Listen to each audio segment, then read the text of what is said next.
योगी जी लड़वाते हैं हिंदू मुस्लिम में? जी योगी जी लड़वाते हैं अभी भी। लोग सब पूछते हैं बीजेपी को वोट क्यों देते हैं, जो गांव के लोग वो बोलते हैं मुसलमान डरते हैं। आज की जो सरकार है हिंदू मुस्लिम को और उकसाकर मुद्दा बनाते हैं। बीजेपी शासन में सच बोलने वालों को दिक्कत भी रहते हैं। मैं नाम नहीं लूंगा। भाजपा को वोट दे रहे लेकिन कमा के नहीं खिला रही। हम कमाते तो खाते हैं, हम पार्टी नहीं चुनते, हम नेता चुनते हैं। मान लीजिए अखिलेश जी मुख्यमंत्री हो और कोई घटना घट जाए तो घटना अखिलेश जी करा रहे हैं, इस्तीफा उनको दे देना चाहिए। ऑल ओवर यूपी की बात करें, गुंडागर्दी कम हुई है। आज भारत का प्रधानमंत्री बोलता है ना तो पूरा विश्व सुनता है, पूरे विश्व के नेता है, देखते हैं कि क्या वो बोल रहा है।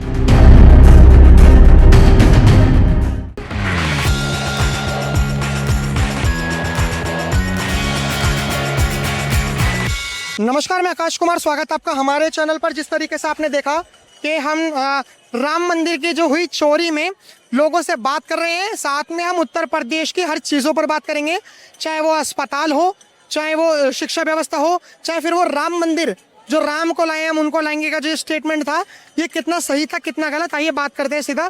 नमस्कार सर, नाम क्या होगा आपका? रणवीर सिंह पाल। आपका नाम क्या होगा सर? विभूति ठाकुर। क्या कहना चाहोगे, यूपी में कितने काम हुए?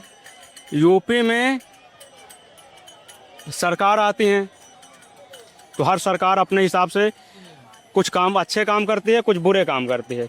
लेकिन अभी जो भाई साहब ने बोला था कि जहाँ हिंदू मुस्लिम बहुसंख्यक हैं वहाँ हिंदू सुरक्षित नहीं है।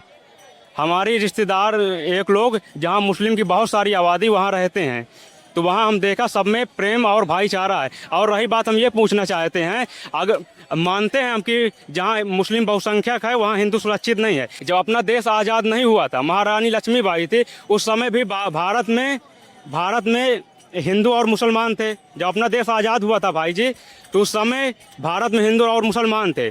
उस समय जैसे आप बोल रहे हो जहाँ मुस्लिम बहुसंख्यक वहाँ हिंदू सुरक्षित नहीं है, उस समय हिंदू और मुस्लिम में भी विवाद होता था, जैसे आज हो रहा है उस समय भी होता था ना। लेकिन उस समय जो सरकार थी, जो शासन करती थी, जैसे लक्ष्मीबाई शासन करती थी, तो हिंदू मुस्लिम में अगर कोई विवाद होता था तो उसको मतलब शांत करवाती थी। और आज की जो सरकार है हिंदू मुस्लिम को और उकसाकर मुद्दा बनाती है। ये आपको किसने कहा? डिवाइड एंड रूल की राजनीति आपको पता है ब्रिटिशर करते थे, वो आपस में जातियों में लड़ाते थे, वो आपस में धर्मों में लड़ाते थे। तो डिवाइड एंड रूल की तो राजनीति चलती थी। आप कैसे कह सकते हो कि ब्रिटिशर शांत करवाते थे और प्रेजेंट की सरकार इसे बढ़ाती है? आप ये कैसे कह सकते हो? हम ये इसलिए कह सकते हैं क्योंकि जब 1857 की लड़ाई हुई उस समय गौस खान थे, हिंदू मुस्लिम की लड़ाई भी हुई थी। एक अंग्रेज था नेल्सन नाम का, उसने जानबूझकर हिंदू मुस्लिम को आपस में लड़वाया, लेकिन महारानी लक्ष्मीबाई ने एक करके एक साथ लड़ाई लड़ा। और रही बात, जो हमारे क्षेत्र में चुनाव होता है ना, जो लोग सब पूछते हैं बीजेपी को वोट क्यों देते हैं, जो गांव के लोग वो बोलते हैं मुसलमान डरते हैं। जो कोई मुद्दा होता है मुसलमान डरते हैं। बोला एक बात बताओ आप कि जब भारत का विभाजन हुआ था तो बताओ किस मुद्दे पर हुआ था? आप ये चीज़ बताओ। आपने तो बोल दिया कि जो उस टाइम पे नहीं होती थी या फिर होती भी थी, तो आप बताओ। उस टाइम पे इसलिए हुआ था, मोहम्मद अली जिन्ना ने पाकिस्तान इसलिए मांगा था कि हमारा मुसलमान भाई जो है अपना हम लोग अपना देश में जाएंगे। तो उस टाइम पे बताओ, उस टाइम पे यहाँ पर क्यों रह गए सारे? जब हिंदुस्तान हिंदुओं के लिए बना था, पाकिस्तान मुसलमानों के लिए बना था, तो क्यों अब विभाजन जब हुआ, सरदार वल्लभ भाई पटेल भी थे, तो उस टाइम पे आप बोले थे कि उस टाइम की बात आपके अलग हो गए। इन्होंने बात करी 1857 की 1857 की बात करी इन्होंने, रानी लक्ष्मीबाई की। आपको ये नहीं पता होगा कि 1857 में सबसे पहले सबसे बिगुल फूकने वाले कौन थे? मंगल पांडे थे। और मंगल पांडे बिगुल इसलिए फूकने वाले थे कि जो गोली की जो छर्रे में आती उसमें गाय का मांस था, जो जिसको चीड़ के मुंह से लगाना पड़ता था, और उसके लिए मंगल पांडे ने बिगुल फूका था। और फिर हिंदू मुस्लिम, आपने कैसे नहीं बोला कि लड़ाई नहीं होती थी? होती थी। तो ये चीजों को जानो आप। उस गोली में गाय का मांस भी रहता था और सुअर का मांस भी रहता था, और अंग्रेज हिंदू और मुस्लिम दोनों को लड़वा कर राज करते थे। वही आज बीजेपी करती है। अच्छा, आपने मान लिया कि अंग्रेज हिंदू मुसलमान को भी लड़ाते थे। अब इससे पहले कह रहे थे कि पहले की सरकारें जो आजाद नहीं हुआ था तब कोई नहीं लड़वाता था, अब लड़वा रहे हैं। मैं ये बोला जो अंग्रेज थे वो आपस में हिंदू मुस्लिम लड़वा कर राज, लेकिन जो अपने हिंदू शासक थे या मुस्लिम शासक थे वो सबको जो प्रजा जनता लड़ती थी उनको एक करके मुसलमानों अंग्रेजों लड़ाई कर योगी जी लड़वाते हैं। अभी हम वर्तमान की बात करेंगे। अब योगी जी लड़वाते हैं हिंदू मुस्लिम में? जी योगी जी लड़वाते हैं, अभी भी लड़वाते हैं। ये कह रहे हैं योगी जी हिंदू मुस्लिम में लड़वाते हैं। एक बता दो जहाँ पे लड़ाई कराए होंगे योगी जी। अब एक बता दो, एक भड़काऊ बयान बता दो जिस भी आधार पे आप बताओ, किस बयान पे आप बता रहे हो कि योगी जी लड़वाते हैं हिंदू मुसलमान में? बताओ। बयान बता। बयान ये है क्योंकि बीजेपी शासन में सच बोलने वालों को दिक्कत भी रहते हैं। मैं नाम नहीं लूँगा लेकिन बता रहा हूँ, जो नवरात्रि होती है ना, नवरात्रि में दुर्गा माता की मूर्ति जी बैठती हैं, उस मूर्ति में ना जब दुर्गा माता की मूर्ति जी विसर्जन को जाती हैं तो बीजेपी के नेता ने जानते हो क्या किए? कोई एक नेता जी थे, वो मतलब मुसलमान, हिंदू और मुसलमानों को उकसाए कि मतलब आपस में दंगा करवाए। और कहाँ की घटना है? ये कहाँ की घटना है? ऐसी तो कोई बात नहीं थी। मैं खुद अयोध्या से हूँ भाई, अयोध्या से आया हूँ, ऐसी कोई बात नहीं। और रही बात इन्होंने जो ये सवाल किया था, एक बात बताइए सर, ये ऐसा अयोध्या से ही हो, अयोध्या में राम मंदिर है और अभी ना अखिलेश यादव जी ने ये कहा है कि योगी जी को इस्तीफा दे देना चाहिए क्योंकि राम मंदिर में जो चोरी हुई है, समाजवादी पार्टी के कार्यकर्ताओं का भी ये कहना है कि राम मंदिर में जो चोरी हुई है उसमें योगी जी का भी बहुत बड़ा हाथ है। तो क्या आपको लगता है कि मतलब मुख्यमंत्री वहाँ पे बैठा वो चोरी कर रहा है? जो वहाँ पे ट्रस्ट के लोग हैं, जो समिति में बने, ठीक, एक उसमें कर्नाटक का किसी व्यक्ति का नाम है, मुझे नाम अभी नहीं जानकारी है, ठीक है, उनका नाम आया है। हाँ, गलती कुछ हो रही है, जैसे कि कुछ सुनने में आ रहा है, जब एक अपराधी कहीं पकड़ा जाता है, इसके खिलाफ कोई एफआईआर होती है तो उसको रिमांड पे लिया जाता है। रिमांड पे जितने भी लोगों का नाम आया, रिमांड पे क्यों नहीं लिया गया? अगर हम भाजपा का सपोर्ट भी करते हैं तो करेंगे, लेकिन गलत करेगा तो विरोध भी करेंगे, ठीक है? तो अगर उनको रिमांड पे लेना चाहिए कि नहीं कोर्ट से? उनको रिमांड पे लो, उनसे पूछताछ करो। एफआईआर करने से अभी 8 लोग गिरफ्तार भी कर लिए। में 80 लाख प्लस 800 की $200 शायद किसी मिश्रा के पास से निकले हैं, इतना रिकवर किया गया है। अरे मिश्रा के पास से इतना रिकवर किया गया है। तो चीजें जब आएंगी सामने तभी वो रिकवर किया जाएगा। आज तक कभी भी किसी भी मंदिर का, जो भी मंदिर है, किसी भी मंदिर से सरकार ने कभी कोई ऐसा पैसा वापस नहीं लिया ना। जो भी लिया है, किसी धर्म समाज ये नहीं देखा कि हिंदू है कि मुस्लिम है, कौन है, सब सर्व समाज के लिए उन्होंने यूज किया है, ठीक है? तो हम ऐसा कैसे कहते हैं कि वहाँ मंदिर में चोरी हुई? तो एक ही धर्म का तो कोई लेके नहीं जा रहा ना। उसमें जो है सारे, उसमें यादव है तो कहे, तब तो कहे पहले जांच कराइए। जब टिन्नू यादव का नाम आया, जांच कराइए। जब नाम आ गया तो पहले एक बार पीछे फिर आगे कह रहे कि नहीं होना चाहिए, वो तब कहाँ पे आके मुख्यमंत्री जी चोरी कर रहे हैं। इसका मतलब अगर मान लीजिए अखिलेश जी मुख्यमंत्री हो और कोई घटना घट जाए तो घटना अखिलेश जी करा रहे हैं, इस्तीफा उनको दे देना चाहिए। ऐसा नहीं होना चाहिए।